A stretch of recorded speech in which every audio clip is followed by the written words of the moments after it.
Voici les aventures de Jojo Lapin, un roman d'Enid Blyton, avec des illustrations de Jeanne Bazin, de la collection Bibliothèque Mini-Rose des éditions Hachette Jeunesse. Chapitre 10. Au secours de Mère Loi. Ce jour-là, Jojo Lapin se reposait sous un buisson. Il faisait chaud, le ciel était bleu, et il se sentait tout heureux. Brusquement, il entendit, non loin de là, deux voix qu'il connaissait bien, celle de Frère Ours et de Maître Renard. Il ne bougea pas et écouta. « Frère Ours, dit Renard, as-tu remarqué comme Mère Loi devient grasse ?»« Ma foi, oui, répondit l'ours. Elle ferait un délicieux rôti. »« Sais-tu qu'avec cette chaleur, elle laisse sa fenêtre ouverte la nuit ?» ajouta le renard.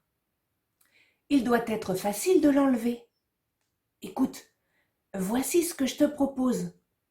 Allons l'attaquer dès ce soir. »« Bonne idée, dit Frère Ours. Tu me donnes déjà faim. » Oh oh, cela ne plaisait pas du tout à Jojo Lapin. Il aimait bien Mère Loi, et Mère Loi l'aimait bien. Jamais il ne laisserait ses gredins l'attaquer. Il attendit que l'ours et le renard fussent partis et fila chez Mère Loi. « Bonjour, Mère Loi, je vous apporte une mauvaise nouvelle. Le renard et l'ours veulent vous attaquer cette nuit. »« Moi ?» s'écria Mère Loi. « Et pourquoi ?»« Hélas, pour vous manger, Mère Loi.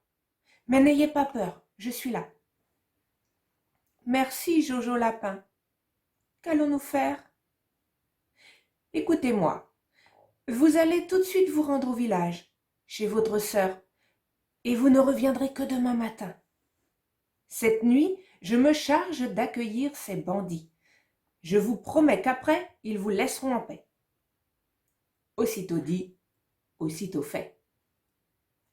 Mère Loi fit sa valise et s'en alla au village. Jojo Lapin l'accompagna. Il entra chez un marchand de jouets et acheta l'un de ces ballons que l'on gonfle en soufflant dedans.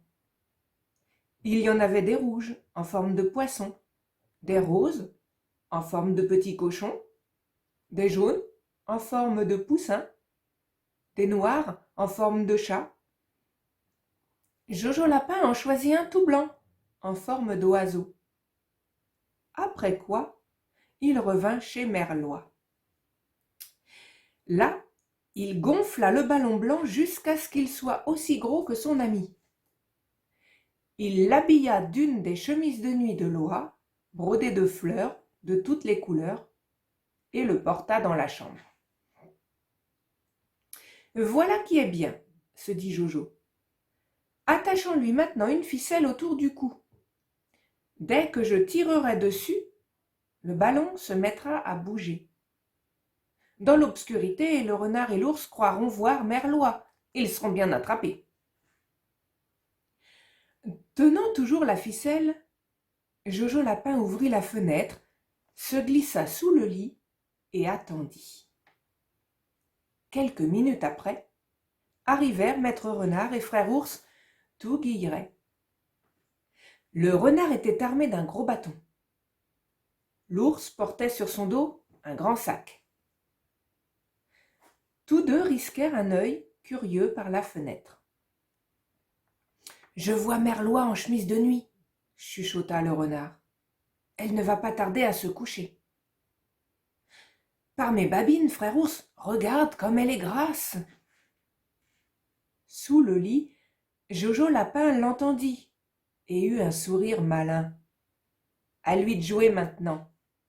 Et hop, il se mit à tirer sur la ficelle à petits coups. Le ballon avança vers le lit. On aurait vraiment dit Mère Loi en chemise de nuit. Merlois se met au lit, murmura Frère Ours. Va l'attaquer, renard. Moi je t'attends ici, caché sous la fenêtre. Entendu, répondit le renard. Dès que je l'aurai saisie, tu la mettras dans le sac. Les têtes des deux compères disparurent de la fenêtre. Alors Jojo Lapin ne perdit pas de temps. 1, il sortit de dessous le lit. 2, il glissa le ballon sous les couvertures. 3, il regagna sa cachette. En 3 secondes, c'était fini. Merlois semblait couché dans son lit. À ce moment, la porte s'ouvrit. Tout doucement, sans faire de bruit, Maître Renard s'approcha du lit. « Merlois s'est endormi, » se dit-il. « Quelques coups de bâton suffiront à l'assommer. Alors, à nous la bonne oie rôtie. » Le renard leva son bâton et paf, paf, paf, il frappa de toutes ses forces le ballon. Cela fit un drôle de bruit. Aussitôt, Jojo Lapin tira sur la ficelle. Le ballon bondit hors du lit. Sautent les couvertures, flotte la chemise de nuit, Jojo tira encore. Le ballon s'élança comme affolé tout autour de la chambre, puis revint vers le lit. C'est curieux que Merlois puisse bouger après les coups que je lui ai donnés, murmura le renard tout étonné. Il courut après le ballon, se jeta sur lui et le saisit. Merlois me semble bien légère, pensa-t-il. Je me demande comment elle peut être si grasse et si légère à la fois. Je ne comprends pas. Il se trouvait alors juste au-dessus de la cachette de Jojo Lapin. Celui-ci tira une épingle de sa poche et, pouic, d'un coup de patte, il l'enfonça dans le ballon. Boum! Le ballon éclata. L'air qui le gonflait jeta Renard à terre. La chemise de nuit s'envola. Elle retomba sur la tête de Maître Renard, qui, effrayé, se débattit et s'entortilla dedans. « Merlois a un pistolet, pensa-t-il. Elle a tiré sur moi, elle va me tuer. » Au dehors, l'ours entendit tout ce bruit et se réjouit. « Un renard a pris Merlois, se dit-il. Elle se bat avec lui, mais il est le plus fort. » Frère Ours se trompait. Le renard avait bien du souci. Il essaya de retirer de sa tête la chemise de nuit. Peine perdue. Plus il se débattait, plus il s'empêtrait. Alors, aveuglé, apeuré, il sauta par la fenêtre. Frère Ours, qui guettait, vit bondir une forme en chemise de nuit. « Merlois s'enfuit !» s'écria-t-il, et il sauta sur Maître Renard. Celui-ci se débattit, griffa, mordit, en vain. 1 minute après, il était prisonnier au fond du sac. Caché derrière la fenêtre, Jojo Lapin riait. L'ours mit le sac sur son dos. Comme il pensait que Maître Renard le suivait, il rentra chez lui aussi vite qu'il le put. Du sac s'échappaient quelques gémissements. Frère Ours, croyant que c'était Merlois, ne s'arrêta pas pour autant. Arrivé dans la cuisine, il jeta son ballot à terre et alluma un grand feu dans la cheminée. Quel bon dîner ils allaient faire, le renard et lui. Ils s'en léchaient les babines à l'avance. « J'espère que Renard ne va pas tarder, » pensa Frère Ours, affamé.